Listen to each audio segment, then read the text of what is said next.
August 24th, 2016. Mom's update about Dad. Vern had a very restless and painful night, but the doctor has sent a strong pain medication, and Vern is resting peacefully now. Not eating anything for 2 days, even with encouragement from the kids. This next part is a letter from Howard to Pat Craig, and it was discussing a previous version of our federal bill, so a lot of the things they're talking about in there do not apply to the 2022 version of the Big Cat Public Safety Act, since this was 2016, and we wanted to get a whole lot more in the bill than what this bill has in it. Howie's letter to Pat Craig of Wild Animal Sanctuary. On Sunday, after the conference is over, they have organized a meeting from noon to 5 to brainstorm about the big cat issue. I have no idea what will come of it.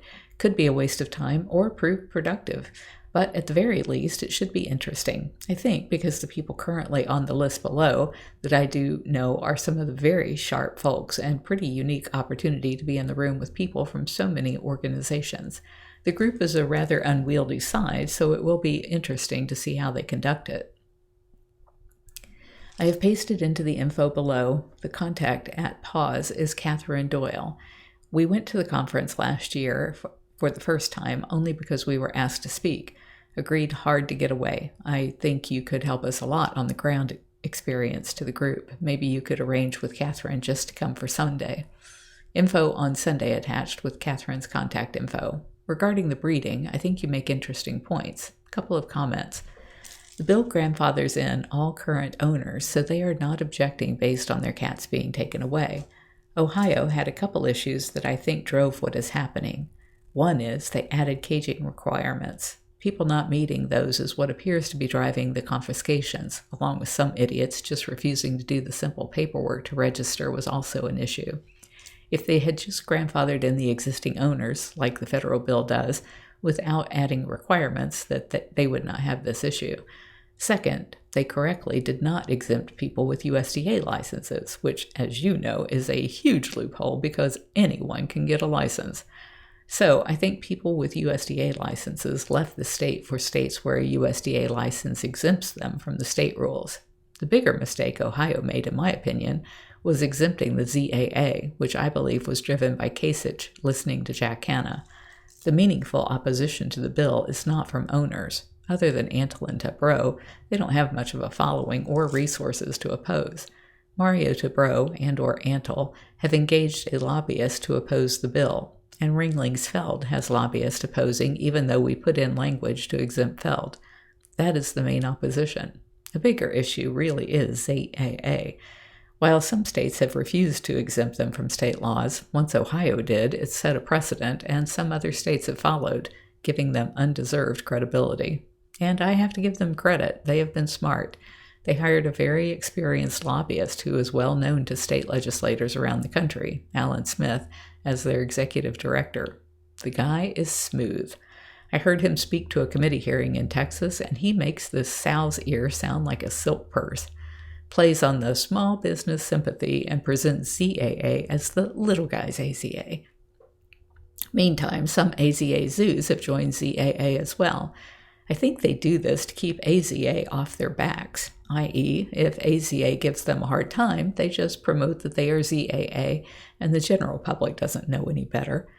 But meantime, these AZA zoos joining gives ZAA even more credibility. The issue with ZAA is not that they oppose the bill, it is that they want to be exempted, like AZA, claiming it is unfair to exempt AZA and not them. To deal with this, we have crafted different exemption language I can tell you more about. Just banning breeding is interesting and worth considering. One issue that comes to mind is enforcement, finding out who is breeding. If someone has a tiger born after the bill is passed, those born before are grandfathered, how do we prove who bred it? I suppose one could try to draft language to address that by requiring records, if you have a tiger, so it was a serious violation not to have records of where it came from. So I think a bill that just addresses breeding is worth thinking about. I don't think it will in any way reduce the opposition, though. Someone who is only concerned about keeping the cats they have is addressed by grandfathering. Someone who, on the other hand, wants to protect their ability to acquire cats in the future will oppose a ban on breeding. Regarding your concern that U.S. Fish and Wildlife Service somehow used the law to shut down places like yours and ours, no matter what Van Norman or anyone else says, there is no way I see that happening. First, the bill exempts sanctuaries with a definition that does not require being accredited by the Global Federation of Animal Sanctuaries. Just a simple test I assume you would easily pass, i.e., no breeding, buying, selling, taking off-site for exhibition. Regarding the Fish and Wildlife Service view that there should not be captive tigers, frankly, I think that is a plus. I wish USDA felt that way, i.e., recognized they don't belong in cages, but there's no way the bill is going to result in Fish and Wildlife Service coming in and euthanizing the animals at good sanctuaries. First, the language protects sanctuaries. Second, it grandfathers. But most compelling is that it would be a huge public outcry. No way I see that happening. But I also have no illusions that any of these points is going to change what I suspect is a deep-rooted fear you have that this actually could happen. Well, enough for now. In hindsight, it would have been more efficient to talk versus type. If we discuss further, maybe Skype or FaceTime would be good. I'd enjoy continuing to brainstorm with you. Incidentally, even though Dr. Gibbons could not meet me in person due to his travel, we did FaceTime and had a great hour-long chat. People I run into speak more highly of him than I have heard about any other USDA official, and I enjoyed getting to know him in the chat. All for now, maybe more than you wanted, Howard Baskin. I am thankful that Howie continues to try and bring on the voices of these recalcitrant sanctuarians. The truth is that they have no other job options and don't want the problem to go away. But with increased transparency in this world, forced largely by us, they can't keep making up excuses to themselves and their donors. I appreciate all the Explore.org is doing for us to achieve a virtual reality experience that would end the desire to keep wild animals in cages. I emailed again with Sumo Realty's Sean and James yesterday. Explore.org gave us $50,000 to pay them to make an awesome experience.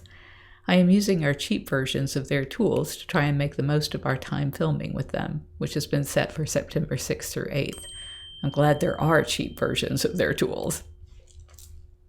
If you enjoyed these video blogs of my diary, please like, share, and subscribe. Thank you.